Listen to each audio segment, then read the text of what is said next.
Viajeros, bienvenidos a la recámara de Van Gogh.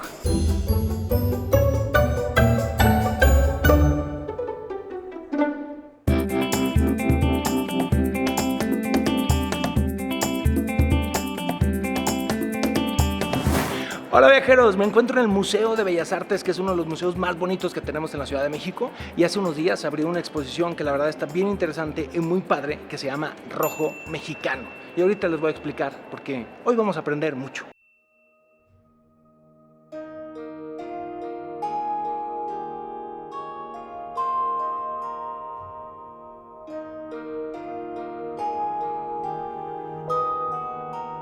Deseado por muchos, pero al alcance de pocos. Un color sinónimo de poder y riqueza.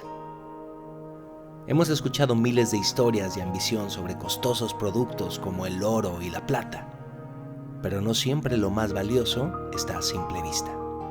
Miren viajeros, les presento a mi diminuto amigo la grana cochinilla. Este pequeñísimo insecto guarda un increíble secreto porque tiene ácido carmínico, que es lo que produce el rojo carmín, ese color que a nosotros nos gusta llamar el rojo mexicano. Este insecto ya era usado desde hace muchísimos años en épocas prehispánicas para teñir textiles, penachos y un montón de cosas, pero también guarda otros detalles. Nuestros antepasados ya usaban la grana cochinilla para teñir textiles y códices desde hace mucho tiempo. Esto de aquí es un lienzo encontrado en Cueva del Gallo, Morelos. Es del siglo III a.C. y tiene grana cochinilla este textil. O sea, que por lo menos hace más de 2300 años ya se usaba la grana cochinilla. La grana cochinilla es un parásito del nopal y la hembra es la que guarda en sus entrañas este intenso pigmento con características muy especiales y una versatilidad impresionante, por lo que se volvió pronto un objeto de deseo. Con el descubrimiento de América y la llegada de los españoles a México, empezaron a exportar la grana cochinilla al viejo continente. Los europeos se volvieron locos, no podían creer ese color tan intenso y lo empezaron a pedir muchísimo, pero era extremadamente caro. De hecho, después de la plata, era el bien de exportación más importante.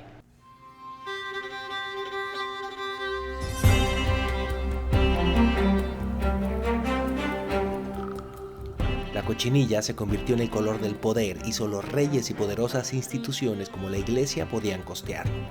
Poco a poco llegó al alcance de familias adineradas para quienes vestir con este color y ser retratadas con él era símbolo de estatus.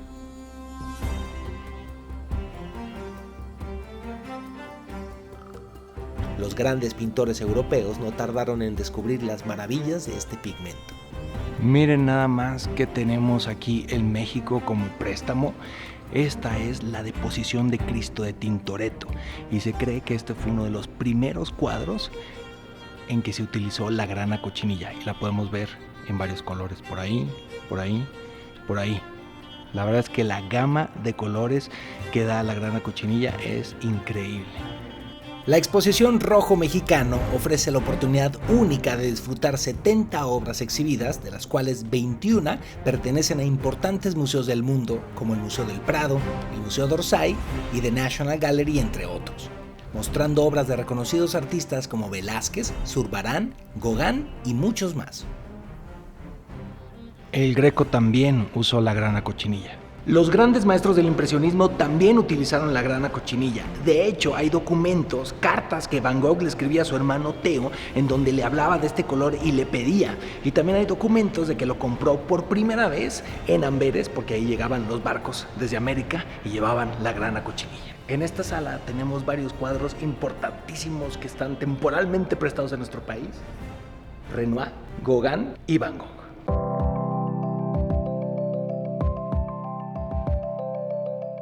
Y aquí tenemos el famosísimo cuadro de la recámara de Van Gogh, que hay que agradecer al Museo d'Orsay porque nos lo prestó, y es una de las 3 versiones que el pintor hizo. Esta es la tercera. Una de las cosas que más apasiona a los estudiosos del arte sobre este cuadro es el uso que dio Van Gogh al color, y es que él quería que los colores fueran como emociones.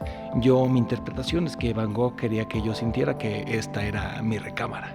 A pesar de que vivía en la pobreza, no se siente como un cuarto miserable o triste, sino todo lo contrario. Piensen, obsérvenlo bien y díganme dónde creen que utilizó la grana cochinilla Van Gogh en este cuadro. Yo también pensé igual que aquí en la cobija, pero no, como la grana cochinilla da un gran espectro de color, está utilizado en las paredes y en el piso. Con los estudios que se le hizo a este cuadro, allí es donde se le detectó el uso de este insecto.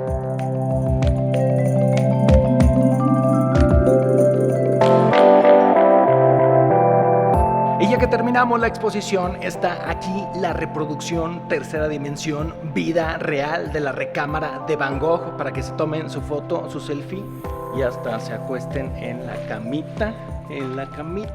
Traten de agarrar un cepillito, que no se puede porque está pegado. Y aquí, sentado en esta silla, uno se puede sentir Vincent Van Gogh por unos momentos. Solamente que está prohibido cortarse la oreja.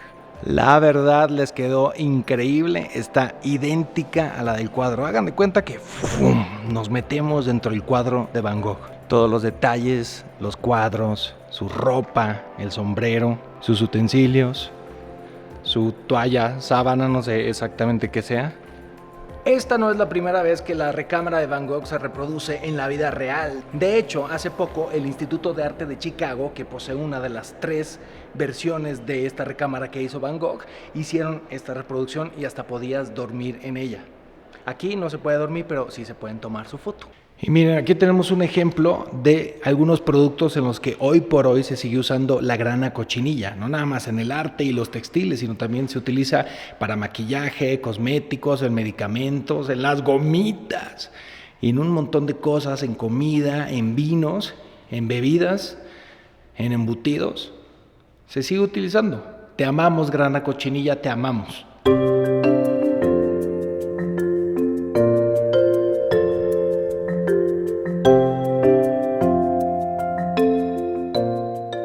Viajeros, espero que les haya gustado este video. Vengan a ver la exposición, está hasta el 4 de febrero y la verdad está increíble. Además te hace sentir muy orgulloso de ser mexicano, porque a partir de ver esto, cada vez que vean una obra de arte en cualquier otro país y vean ese rojo, carmín, intenso, pensarán en México. Digamos que estamos presentes en muchísimas de las obras de arte más importantes del mundo. Comenten todo lo que quieran, viajeros, y vengan a verla porque la verdad está bien padre.